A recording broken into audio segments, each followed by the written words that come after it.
मध्य Mexico में कहीं एक ऐसा शहर है जो इतना विशाल, इतनी सावधानीपूर्वक योजनाबद्ध और इतनी परिपूर्णता से निर्मित है कि जब सदियों बाद एक बिल्कुल अलग सभ्यता ने इसकी खोज की तो उन्होंने सोचा कि इसे केवल देवता ही बना सकते थे। उनका ऐसा सोचना गलत नहीं था। इस शहर में मिस्र के अधिकांश शहरों से भी बड़े पिरामिड थे। यहाँ सड़कें, अपार्टमेंट भवन, बाजार और जल नहरें थीं। अपने चरम पर लगभग 400 ईस्वी में यहाँ 1,25,000 से अधिक लोग रहते थे। उस समय यह पूरी दुनिया के 6 सबसे बड़े शहरों में से एक था, और फिर भी कोई नहीं जानता कि इसे किसने बनाया था। न तो उसके पहले राजा का नाम, न ही वहां के लोगों द्वारा बोली जाने वाली भाषा, न ही उन्होंने अपने शहर को जो नाम दिया था। कुछ भी नहीं। जब एज़टेक लोगों ने इस जगह को सदियों बाद, इसके ढह जाने के बाद खोजा, तो वे इतने आश्चर्यचकित और भ्रमित हुए कि उन्होंने इसका नाम स्वयं रख दिया। उन्होंने इसे यह नाम दिया टियोतिहुआकान, उनकी भाषा नहुआत्ल में। इसका अर्थ है वह स्थान जहां देवताओं की रचना हुई। एक पल के लिए इस बारे में सोचिए। प्राचीन विश्व के सबसे शक्तिशाली साम्राज्यों में से एक एज़टेक लोग इस शहर के सामने खड़े हुए और बोले, हमें नहीं पता कि इसे किसने बनाया है, यह देवताओं ने ही बनाया होगा। यह जगह इतनी प्रभावशाली थी और इसके निर्माता इतिहास से पूरी तरह से गायब हो गए। सैकड़ों वर्षों तक पुरातत्वविदों ने खुदाई की, अध्ययन किया और बहसें की। उन्हें भित्ति चित्र, ऑब्सीडियन के औजार, ये मिट्टी के बर्तन और हजारों कब्रें मिलीं, लेकिन कोई शाही मकबरा नहीं मिला, कोई लिखित रिकॉर्ड नहीं, कोई नाम नहीं। फिर 2023 में जापान के तोहो विश्वविद्यालय चिकित्सा विद्यालय के वैज्ञानिकों की एक टीम ने डॉक्टर फुजुकी मिजुनो के नेतृत्व में एक ऐसा कारनामा कर दिखाया जो पहले कभी सफलतापूर्वक नहीं किया गया था। उन्होंने तेओतिहुआकान के भीतर दफन मानव अवशेषों से संपूर्ण माइटोकॉन्ड्रियल डीएनए, यानी संपूर्ण आनुवंशिक खाका, निकाला। ये अवशेष 1500 वर्षों से अधिक समय से ज्वालामुखी की मिट्टी में दबे हुए थे। ऐसी मिट्टी जिसमें मौजूद डीएनए के हर अंश को नष्ट हो जाना चाहिए था। लेकिन यह तकनीक कारगर साबित हुई, और जो कुछ मिला वह किसी की भी उम्मीद के मुताबिक नहीं था। आगे बढ़ने से पहले आप यह वीडियो अभी कहां से देख रहे हैं, नीचे कमेंट में अपने शहर का नाम बताएं। और एक बात पर गौर करें, क्या आपने कभी डीएनए वंशावली परीक्षण करवाया है? क्योंकि इस वीडियो के अंत तक शायद आपको लगे कि आपको यह करवाना चाहिए, क्योंकि इन प्राचीन खबरों के अंदर जो मिला है वह आज जीवित लाखों लोगों से जुड़ा है। ऐसे लोग जिन्हें इस बात का जरा भी अंदाजा नहीं है कि वे अपने खून में इतिहास के सबसे बड़े रहस्यों में से एक को संजोए हुए हैं।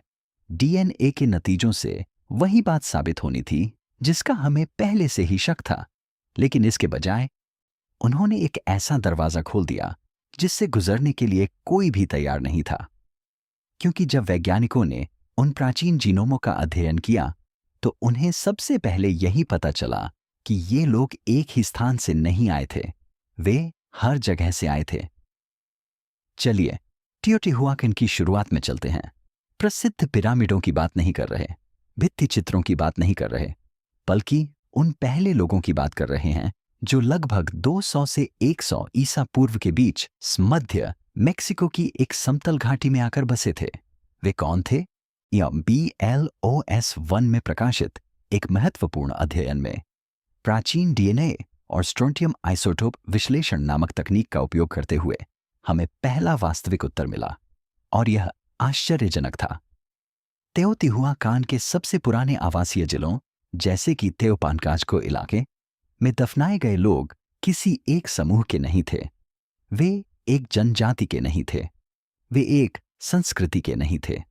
वे कम से कम 3 बिल्कुल अलग अलग क्षेत्रों से आए थे। कुछ में मैक्सिको के खाड़ी तट के आनुवंशिक और रासायनिक चिह्न थे। अन्य लोग वर्तमान में स्थित ट्लैक्सकाला, यूरोप्यूबला और हिडाल्गो के पहाड़ी क्षेत्रों से आए थे, और कुछ तो इससे भी दूर के क्षेत्रों से आए थे जिनके मूल आज भी किसी एक आधुनिक समूह से स्पष्ट रूप से मेल नहीं खाते। अब यहां वो बात है जो इसे वास्तविक बनाती है। स्ट्रोंटियम आइसोटोप विश्लेषण केवल डीएनए की जांच नहीं करता, यह आपके दांतों की रासायनिक संरचना की जांच करता है। और आपके दांत बचपन में बनते हैं, वे उस जगह के पानी और भोजन से खनिज अवशोषित करते हैं जहां आप पले बढ़े हैं। इसलिए जब वैज्ञानिक किसी व्यक्ति के दांतों के इनेमल का विश्लेषण करते हैं तो वे बता सकते हैं, अनुमान नहीं, आकलन नहीं, वे बता सकते हैं कि आपके दांतों की रासायनिक संरचना कितनी गहरी है। कहना जहां वह व्यक्ति शारीरिक रूप से पला बढ़ा हो और ये लोग कहीं और पले बढ़े थे, वे वयस्क होकर टियोटिहुआकन आए थे। बाहरी लोग, अजनबी। तेओतिहुआकान पर विश्व के अग्रणी विशेषज्ञों में से एक यूएनएम की डॉक्टर लिंडा मांजानिला ने पाया कि तेओपानकाजको में औपचारिक रूप से दफनाए गए शवों में से 32% में विभिन्न क्षेत्रों से आए प्रवासियों के होने के संकेत मिले। इनमें से कुछ शव तो सिर कटे हुए थे, संभवतः ही बलि के रूप में दिए गए, जो शहर के बाहर से आए थे। यह शहर एक ही पहचान वाले एक ही लोगों द्वारा नहीं बनाया गया था। इसका निर्माण अजनबियों द्वारा किया गया था जो हर दिशा से आए थे, एक घाटी में एकत्रित हुए और कुछ ऐसा बनाने का फैसला किया जो दुनिया ने पहले कभी नहीं देखा था। लेकिन वे सब क्यों आए? इंडा मेसो अमेरिका के विभिन्न हिस्सों से 1,25,000 लोगों को एक ही स्थान पर किसने खींच लिया? इसका कुछ उत्तर व्यावहारिक है। पहली शताब्दी ईस्वी में हुए एक ज्वालामुखी विस्फोट ने मध्य घाटी में कई बस्तियों को नष्ट कर दिया, जिससे हजारों लोगों को भागने पर मजबूर होना पड़ा। उनमें से कई लोग यहां आकर बस गए। फिर लगभग 320 ईस्वी में और एक और विस्फोट ने प्रवासियों की एक और लहर को जन्म दिया।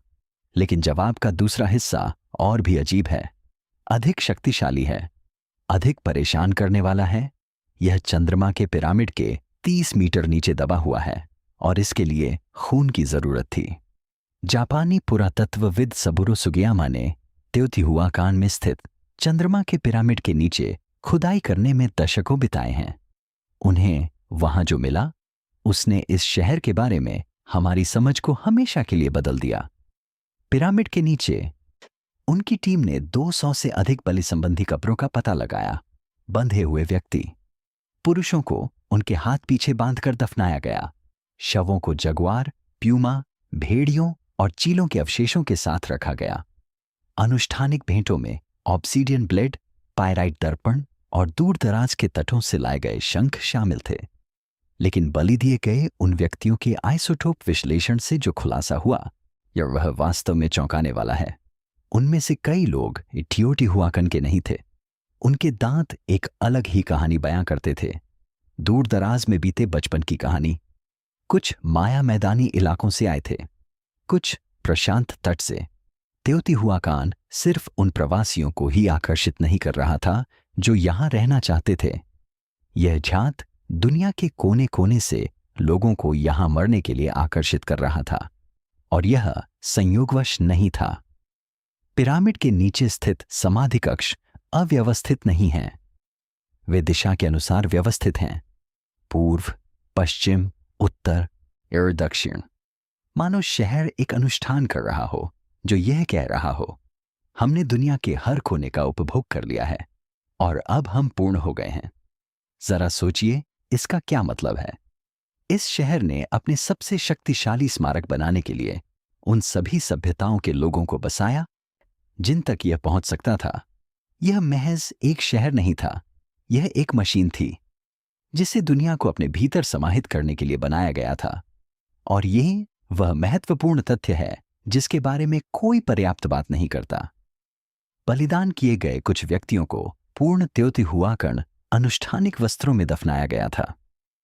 उनकी मूल पहचान, चाहे वे कहीं से भी आए हों, छीन ली गई थी। उन्हें इस शहर के नागरिकों के रूप में कपड़े पहनाए गए थे, मानो मृत्यु में भी तो तेओतिहुआकन कह रहा हो, अब तुम हमारे हो। लेकिन असली सवाल तो यह है, अगर बलि चढ़ाने वाले लोग हर जगह से आए थे, तो फिर बलि देने वाले लोग कौन थे? इस सब की योजना किसने बनाई थी? इस पूरी व्यवस्था के केंद्र में कौन से पुजारी और वास्तुकार थे? उनका डीएनए किसी ऐसी जगह की ओर इशारा करता है जिसकी किसी ने भविष्यवाणी नहीं की थी। न दक्षिण की ओर, न पूर्व की ओर, न माया सभ्यता की ओर, न ही खाड़ी तट की ओर, उत्तर की ओर, रेगिस्तान की ओर। टियोटिहुआकन में पाए जाने वाले कुलीन लोगों के दफन स्थलों में जिन व्यक्तियों की पहचान उनके जेड आभूषणों, मतलब मंदिर के मुख्य भाग के पास उनकी स्थिति और उनकी औपचारिक स्थिति के आधार पर की गई है, एक आनुवंशिक संकेत मिलता है जिसे समझाने के लिए शोधकर्ता वर्षों से प्रयासरत हैं। यही अमेरिकी दक्षिण पश्चिम क्षेत्र से जुड़ता है उन लोगों के लिए जो प्रोटो ऊटो एज़टेकन भाषा परिवार की भाषाएं बोलते थे। नहुआत्ल की पूर्वज भाषा, वही भाषा जो सदियों बाद एज़टेक लोग बोलते थे, लेकिन यह होपी, कोमांचे और शोशोन की भी पूर्वज भाषा है। ये भाषाएं उत्तरी रेगिस्तानी इलाकों के लोगों द्वारा बोली जाती थीं, जो अब न्यू मैक्सिको, एरिज़ोना और यूटा में स्थित हैं। भाषाविदों ने दशकों से यह तर्क दिया था कि नाहुआत्ल भाषा की उत्पत्ति मध्य मेक्सिको में नहीं हुई थी। उनका मानना था कि यह उत्तर से आई थी, रेगिस्तान में रहने वाले लोगों से, जो कई पीढ़ियों से दक्षिण की ओर पलायन करते रहे। मुख्यधारा के इतिहासकारों ने इस विचार को बड़े पैमाने पर खारिज कर दिया था। डीएनए इसे खारिज नहीं करता है। टियोटिहुआकन की पुरोहित परत में पाए जाने वाले आनुवंशिक संकेत उन आबादी से मेल खाते हैं जो भाषाई साक्ष्यों के आधार पर ठीक उसी उत्तरी रेगिस्तानी दुनिया से आए होंगे। एक पल के लिए इसकी कल्पना कीजिए, पश्चिमी गोलार्ध के सबसे महान शहर के वास्तुकार, सूर्य के पिरामिड को डिजाइन करने वाले लोग, अनुष्ठान करने वाले पुजारी, वे शायद लाल चट्टानों की घाटियों और खुले रेगिस्तानी आकाश की दुनिया में पले बढ़े होंगे और उस स्मृति को अपने साथ दक्षिण की ओर ले गए और उसे एक उष्णकटिबंधीय घाटी में स्थित पत्थर के मंदिरों में उखेड़ दिया। टियोटिहुआकन सिर्फ एक ऐसा शहर नहीं था जहां अलग अलग लोग एक साथ रहते थे। यह एक ऐसी जगह थी जहां बिल्कुल अलग अलग लोग रहते थे। दुनिया उत्तर का रेगिस्तानी इलाका, दक्षिण का उष्णकटिबंधीय इलाका और पूर्व का तटीय इलाका, ये सब मिलकर एक नई पहचान बन गए और कुछ समय तक यह कारगर भी रहा। लेकिन लगभग 350 ईस्वी के आसपास यहां कुछ बदलाव शुरू होता है। उत्तरी पुरोहितों के इस वंश रेगिस्तानी संस्थापकों का आनुवंशिक संकेत दफन अभिलेखों में कमजोर पड़ने लगता है और एक सदी के भीतर यह लगभग पूरी तरह से गायब हो जाता है। ऐसा इसलिए नहीं हुआ कि ये लोग विलुप्त हो गए, बल्कि इसलिए हुआ क्योंकि कोई चीज चुपचाप अंदर से उनकी जगह ले रही थी। 350 और 450 ईस्वी के बीच टियोटिहुआकन का पतन नहीं होता। यह जलता नहीं है, न कोई युद्ध होता है, न कोई आक्रमण होता है, न ही कोई नाटकीय पतन होता है। इसके बजाय कुछ शांत और अधिक परेशान करने वाली घटना घटित होती है। पुरातत्वविद इसे चोललपन पुनर्गठन कहते हैं। पूरे शहर में अपार्टमेंट परिसरों का पुनर्गठन किया गया। भित्तिचित्रों को, जिनमें मेसोअमेरिकी इतिहास की कुछ सबसे विस्तृत चित्रित दीवारें भी शामिल हैं, प्लास्टर से ढक दिया गया, छिपा दिया गया, छुपा दिया गया। अनुष्ठानिक भेंटों के अवशेषों का स्वरूप बदलता रहता है। फर्श के नीचे दफन वस्तुओं के प्रकार भी बदलते रहते हैं। कुलीन कब्रों में पाए जाने वाले आनुवंशिक प्रोफाइल जापोटेक और मिक्सटेक आबादी के बढ़ते वुम मिश्रण को दर्शाते हैं। ये समूह उस क्षेत्र से थे जो अब ओक्साका कहलाता है, या जो सैकड़ों किलोमीटर दक्षिण में स्थित है। इस काल में किसी ने भी तेओतिहुआकान पर विजय प्राप्त नहीं की। सैन्य बल के कोई संकेत नहीं मिलते। इसके बजाय जो हुआ वह धीमा और कई मायनों में अधिक शक्तिशाली था। एक पीढ़ी से दूसरी पीढ़ी तक होने वाला जैविक और सांस्कृतिक एकीकरण, नए परिवार उभरे, पुरानी वंश परंपराएं लुप्त होती गईं। शहर ने बिना किसी घोषणा के अपना स्वरूप बदल लिया और यह ठीक उसी समय हो रहा था जब टियोटिहुआकन पहले से कहीं अधिक आक्रामक रूप से अपनी शक्ति का प्रदर्शन कर रहा था। सन 378 ईस्वी में इस आंतरिक या परिवर्तन के ठीक बीच में तेओतिहुआकान से जुड़ा एक व्यक्ति मायानगर टिकल पहुंचा और उस पर नियंत्रण कर लिया। डीएनए साक्ष्यों द्वारा पुष्ट ऐतिहासिक अभिलेख दर्शाते हैं कि ठीक इसी समय तेओतिहुआकान की सैन्य और राजनीतिक पहुंच माया जगत में गहराई तक फैली हुई थी।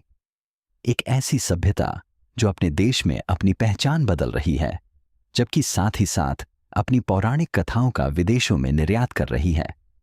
एक ऐसा शहर जो अपनी ही यादों को मिटाने की कोशिश कर रहा है और साथ ही साथ अन्य सभ्यताओं को इसे अपनाने के लिए मना रहा है। लेकिन इस और तरह का विरोधाभास हमेशा कायम नहीं रह सकता। टियोटिहुआकन का अतीत और उसका भविष्य दोनों के बीच का अंतर लगातार बढ़ता गया। पुरानी परंपराएं लुप्त होती गईं, नई सत्ता संरचनाएं आपस में प्रतिस्पर्धा करने लगीं और 550 ईस्वी तक शहर टूटने की कगार पर था। आग बाहर से नहीं लगी थी, यह भीतर से आया।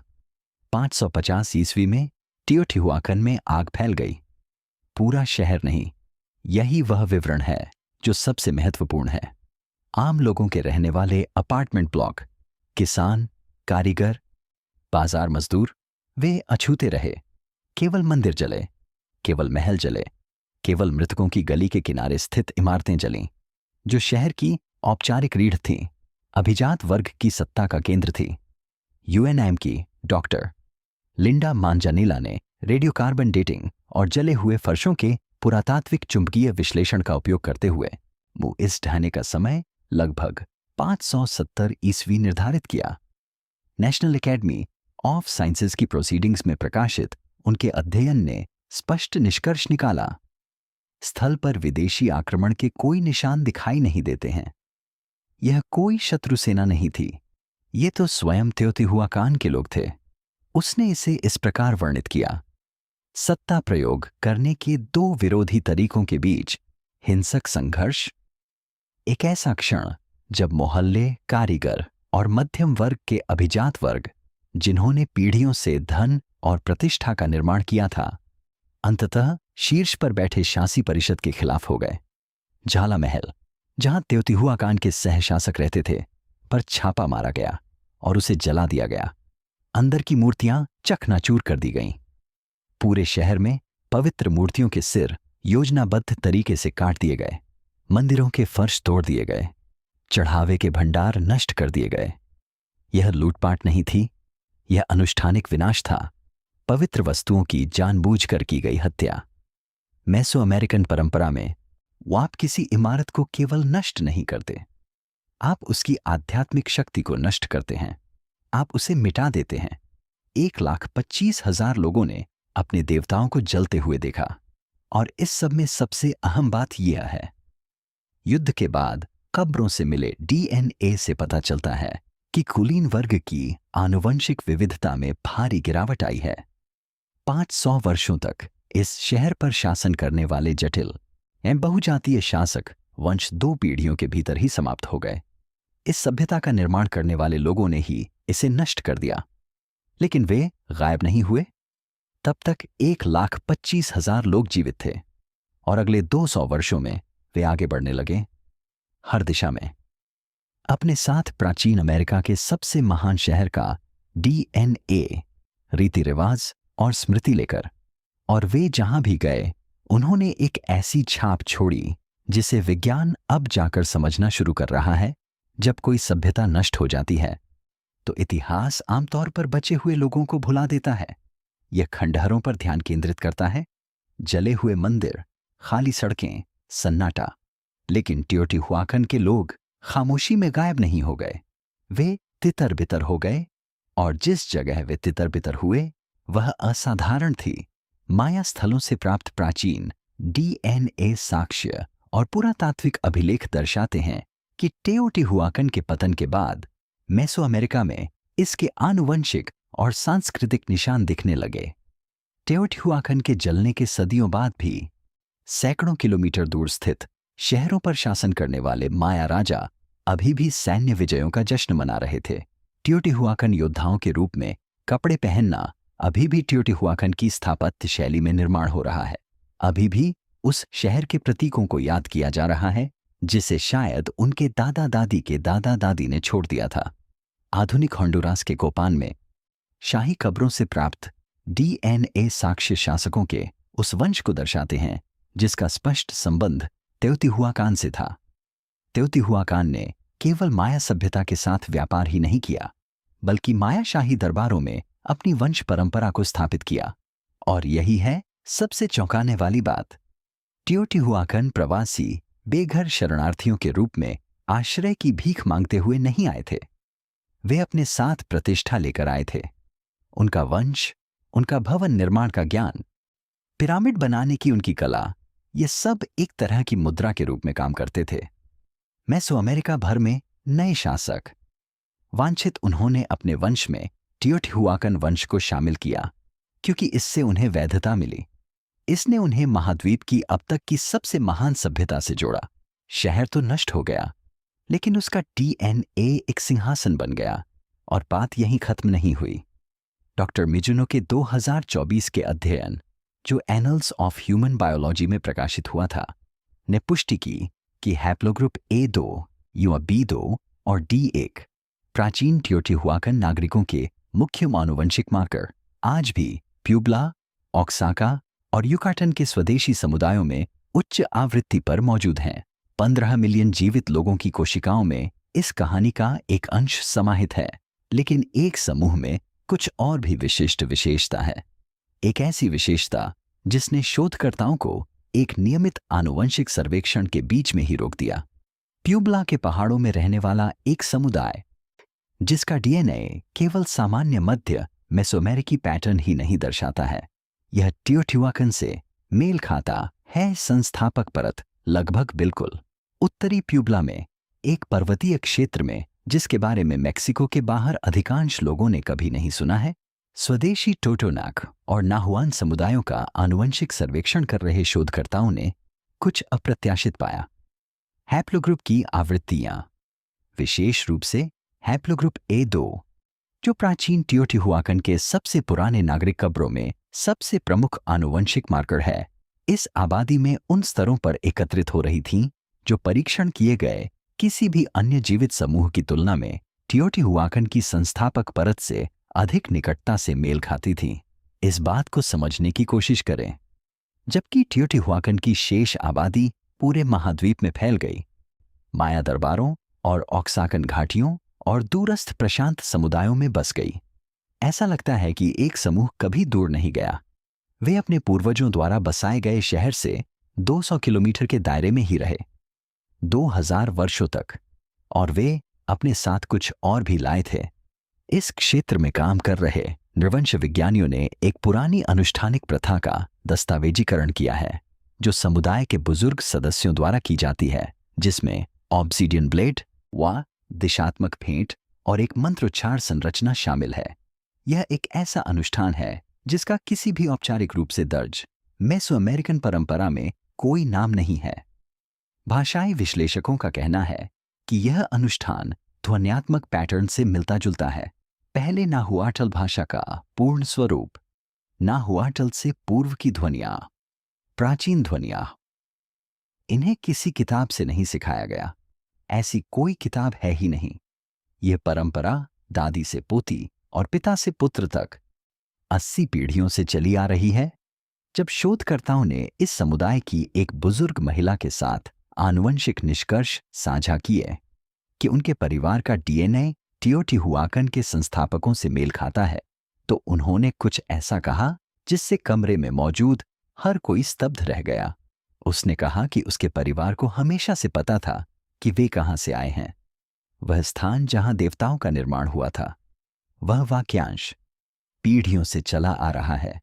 कोई लिखित स्रोत नहीं, कोई औपचारिक इतिहास नहीं, बस स्मृति शरीर में समाई हुई, बाद में आने वाले हर साम्राज्य से कहीं अधिक समय तक कायम रहती है।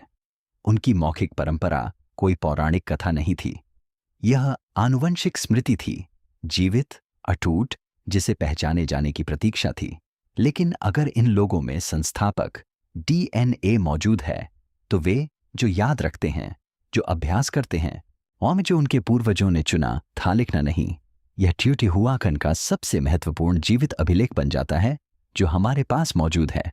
और यह तथ्य कि इस शहर ने कभी भी कुछ भी लिखित रूप में नहीं रखा, यह कोई संयोग नहीं था। टियोटिहुआकन के बारे में सबसे निराशाजनक तथ्य यह है, 600 वर्षों में 1,25,000 लोगों के साथ परिष्कृत कला, खगोल विज्ञान, इंजीनियरिंग और हजारों मील तक फैले व्यापार नेटवर्क के बावजूद नु यहां लिखित भाषा की एक भी पंक्ति कभी नहीं मिली है, एक शब्द भी नहीं। उस युग की लगभग हर प्रमुख सभ्यता ने लेखन के अवशेष छोड़े। माया सभ्यता के पास इतिहास की सबसे जटिल लेखन प्रणालियों में से एक थी। जापोटेक सभ्यता के पास भी लेखन प्रणाली थी। यहां तक कि छोटी संस्कृतियों ने भी शिलालेख छोड़े। पश्चिमी गोलार्ध का सबसे बड़ा शहर टियोटिहुआकन अब पूरी तरह से नष्ट हो चुका है। लंबे समय तक इतिहासकारों का मानना था कि यह लेख अभी तक मिला ही नहीं है। या तो यह खो गया है या जल गया है या कहीं दफन हो गया है, जिसका अभी तक पता नहीं चल पाया है। लेकिन अब एक अलग सिद्धांत पर गंभीरता से ध्यान दिया जा रहा है। जब शोधकर्ता आनुवंशिक आंकड़ों का भाषाई इतिहास से मिलान करते हैं तो कुछ रोचक तथ्य सामने आते हैं। टियोटिहुआकन की संस्थापक आबादी बहुभाषी थी। उत्तरी रेगिस्तानी वंश प्रोटो उटो एज़्टेकन भाषा बोलता था। खाड़ी तट के संस्थापक संभवतः टोटोनाक परिवार की कोई भाषा बोलते थे। अन्य समूह अपने साथ पूरी तरह से अलग भाषाएं लेकर आए थे। किसी एक समूह की स्क्रिप्ट सभी का प्रतिनिधित्व नहीं कर सकती थी। इसलिए यह परिकल्पना, जिसे अब आनुवंशिक साक्ष्यों का समर्थन प्राप्त है, यह है कि टियोटिहुआकन ने जानबूझकर एक विकल्प चुना, एक राजनीतिक विकल्प।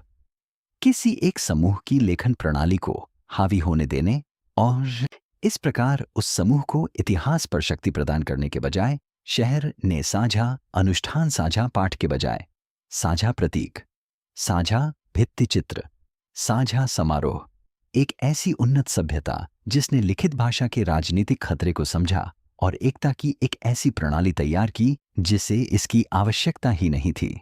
प्रत्येक समूह प्रतीकात्मक रूप से समान था, क्योंकि किसी भी समूह का लिखित अभिलेख पर नियंत्रण नहीं था। यह एक अजीब तरीके से प्राचीन इतिहास के सबसे परिष्कृत शासन संबंधी निर्णयों में से एक था।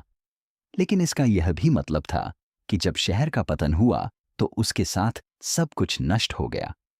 कोई ग्रंथ नहीं, कोई इतिहास नहीं, कोई नाम नहीं, केवल हड्डियां और उनके अंदर मौजूद डीएनए। और फिर भी 700 साल बाद आए एज़्टेक लोग इस जगह से बेहद भयभीत थे। उन्होंने इससे परहेज नहीं किया। वे यहां तीर्थयात्रा करते थे।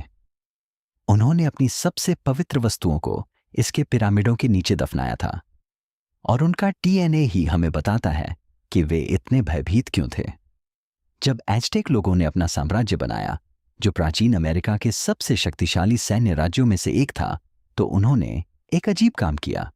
वे लगातार पीछे की ओर देखते रहते थे, अपने इतिहास पर नहीं बल्कि टियोटिहुआकन के इतिहास पर। उन्होंने इस खंडहर, जले हुए, वीरान शहर को अपनी सृष्टि की पौराणिक कथाओं के केंद्र में शामिल कर लिया। उनका कहना था कि सूर्य और चंद्रमा का जन्म यहीं हुआ था। उन्होंने इसे वर्तमान युग का जन्मस्थान बताया। उन्होंने इसे पवित्र बना दिया। एज़्टेक सम्राट इस खंडहर शहर की व्यक्तिगत तीर्थयात्रा करते थे।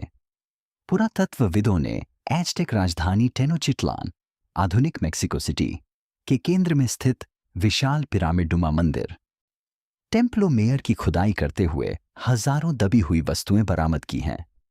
इनमें टियोटिहुआकन काल की कलाकृतियां भी शामिल हैं। ये वस्तुएं एज़्टेकों द्वारा दफनाए जाने के समय ही 800 वर्ष पुरानी थीं। इन्हें प्राचीन वस्तुओं के रूप में नहीं बल्कि पवित्र अवशेषों के रूप में माना जाता था। मेसोअमेरिका का सबसे शक्तिशाली साम्राज्य 700 साल पहले नष्ट हो चुके एक शहर के खंडहरों की पूजा क्यों करेगा? डीएनए हमें इस सवाल का एक हिस्सा जवाब देता है। एज़्टेक कुलीन वर्ग के मकबरों के आनुवंशिक विश्लेषण से शासक वर्ग में तेओतिहुआकान से जुड़े वंश के स्पष्ट संकेत मिलते हैं। एज़्टेक कुलीनों में तेओतिहुआकान का रक्त था और वे इस बात से अवगत थे। जिस प्रकार यूरोपीय राजा अपने शासन के अधिकार को साबित करने के लिए रोम से वंश का दावा करते थे, उसी प्रकार एज़्टेक कुलीन वर्ग ने अपने तेओतिहुआकान वंश को राजनीतिक वैधता के रूप में इस्तेमाल किया। लेकिन इसकी एक और काली परत भी है। एज़्टेक मौखिक इतिहास में टियोटिहुआकन को एक गौरवशाली साम्राज्य के रूप में वर्णित नहीं किया गया है जिसकी प्रशंसा की जानी चाहिए। वे इसे देवताओं के स्थान के रूप में वर्णित करते हैं। उन्होंने खुद को नष्ट कर दिया, एक चेतावनी देने वाली जगह, एक ऐसी जगह जहां सत्ता ने खुद को अंदर से ही नष्ट कर दिया। वे इससे डरते थे क्योंकि वे याद आ गई 570 ईस्वी में वहां क्या हुआ था। उन किताबों से नहीं, अभिलेखों से नहीं, बल्कि उसी तरह की पीढ़ी दर पीढ़ी चली आ रही स्मृति से, जैसी हमने प्यूबला की उस बुजुर्ग महिला में देखी थी, जो मुंह से कान तक, माता पिता से बच्चों तक, आग लगने के बाद आने वाली हर पीढ़ी में पीढ़ी दर पीढ़ी चली आ रही है। मेसोअमेरिका के सबसे महान साम्राज्य ने अपना सबसे पवित्र मंदिर बनाया और अपनी सबसे पवित्र वस्तुओं को उस शहर की छाया के नीचे दफना दिया जिससे वह डरता था। इसका क्या मतलब है? इस पर विचार करें। टियोटिहुआकन का पतन इतना दर्दनाक और इतना निर्णायक था कि इसने अगले 1000 वर्षों तक इसके बाद आने वाली हर सभ्यता की पौराणिक कथाओं, राजनीति और आध्यात्मिक जीवन को आकार दिया। लेकिन एक ऐसी बात थी जिसके बारे में उस एज़टेक दरबार में किसी को भी पता नहीं हो सकता था। 570 ईस्वी में आग लगाने वाले कुछ लोग जिन्होंने मंदिरों को जलाया और मूर्तियों को तोड़ा, वे वहीं नहीं रुके। वे चले गए, वे उत्तर की ओर चले गए और उनके द्वारा छोड़े गए डीएनए के निशान एक ऐसी जगह की ओर ले जाते हैं जो प्राचीन अमेरिका के पूरे मानचित्र को बदल देती है। प्राचीन डीएनए पर किए गए नए शोध में जनसंख्या मॉडलिंग को पुरातात्विक साक्ष्यों के साथ मिलाकर कुछ ऐसा पाया गया है जो इस कहानी को एक बार फिर पूरी तरह से खोल देता है। अमेरिकी दक्षिण पश्चिम की पैतृक प्यूब्लो आबादी में टियोटिहुआकन से जुड़े जीनोमिक संकेत दिखाई दे रहे हैं। लेकिन पहले शहर का उत्थान डॉपोम बाद इसका पतन 700 ईस्वी के बाद, इस निर्देश को कुछ देर समझने की कोशिश करें। इस कहानी में पहले हमने टियोटिहुआकन के पुरोहित वर्ग में एक रेगिस्तानी मूल की भूतिया वंशावली पाई थी जो उत्तर की ओर इशारा करती है, वहीं जिससे पता चलता है कि रेगिस्तानी लोग शहर की स्थापना में मदद करने के लिए दक्षिण की ओर पलायन कर गए थे। यह पहला पलायन था। लेकिन डीएनए अब यह दर्शाता है कि दूसरा आंदोलन, पतन के बाद, आग लगने के बाद टियोटिहुआकन के कुछ बचे हुए लोग उत्तर की ओर चले गए, रेगिस्तान की ओर, उन लोगों की पैतृक भूमि की ओर जिन्होंने शायद इस सब की शुरुआत की थी। चाको कैनियन की चट्टानी बस्तियां, पूर्वज प्यूब्लोन लोगों के विशाल किवा, रेगिस्तानी चट्टानों पर उकेरी गई खगोलीय आकृतियां। शोधकर्ता अब यह सवाल उठा रहे हैं कि क्या इन संरचनाओं में टियोटिहुआकन के प्रभाव से कहीं अधिक कुछ है? क्या इनमें वास्तव में कुछ निहित है? याद बचे हुए लोगों के शवों में लादकर उत्तर की ओर लाया गया। एक वंश जो 2000 साल पहले दक्षिण की ओर गया था, उसने इस गोलार्ध का सबसे महान शहर बसाया, उसे जलते हुए देखा और फिर पैदल घर लौट आया। 3000 किलोमीटर, 2000 साल, एक ही आनुवंशिक सूत्र जो उत्तर में एक रेगिस्तानी पठार से शुरू होकर मध्य मेक्सिको की एक घाटी में उतरता है, पिरामिडों, बलिदानों, वामी अग्नि और प्रवासन से गुजरता है और फिर वापस उत्तर की ओर न्यू मैक्सिको की चट्टानी दीवारों तक जाता है। और फिर भी सबसे महत्वपूर्ण प्रश्न का उत्तर अभी तक नहीं मिला है। हमें नहीं पता कि वे खुद को क्या कहते थे। हमें उनकी उत्पत्ति की कहानी नहीं पता। हमें उस पहले देवता का नाम नहीं पता जिसकी पिरामिड उन्होंने बनाई थी। हमें यह भी नहीं पता कि वे आम दिनों में सुबह सुबह मृतकों की गली में एक दूसरे से कौन सी भाषा बोलते थे। डीएनए से उनके अस्तित्व का प्रमाण मिलता है। इससे पता चलता है कि वे कहां से आए और कहां गए। यह उन्हें मैक्सिको और अमेरिकी दक्षिण पश्चिम में रहने वाले लाखों लोगों से जोड़ता है। लेकिन अर्थ उनके अस्तित्व का, वे क्या मानते थे, उनकी क्या आशाएं थीं, वे किस दिशा में आगे बढ़ रहे थे, यह सब आज भी मौन में दफन है। इस समय किसी प्रयोगशाला में एक शोधकर्ता 1800 साल पहले एवेन्यू ऑफ द डेड के नीचे दफनाए गए एक बच्चे के जीनोम का अनुक्रमण कर रहा है और प्यूबला के एक गांव में एक बुजुर्ग महिला ऑब्सीडियन की भेंट तैयार कर रही है, ठीक उसी तरह जैसे उसकी दादी ने उसे सिखाया था। ठीक उसी तरह जैसे उसकी दादी की दादी ने उससे पहले सिखाया था, बिना किसी लिखित निर्देश के, बिना किसी औपचारिक नाम के, बिना किसी स्पष्टीकरण के। वे दोनों एक ही कहानी को छू रहे हैं, समय के विपरीत छोरों से। टियोटिहुआकन लुप्त नहीं हुआ, यह हर चीज में समा गया, वंशों में, मिथकों में और आज जीवित लोगों की कोशिकाओं में, जो अपने भीतर एक सभ्यता को संजोए हुए हैं, भले ही उन्हें उसका नाम न पता हो। अब सवाल यह नहीं है कि इस शहर को किसने बनाया, सवाल यह है कि उन्हें क्या पता था जो हम पूरी तरह से भूल चुके हैं।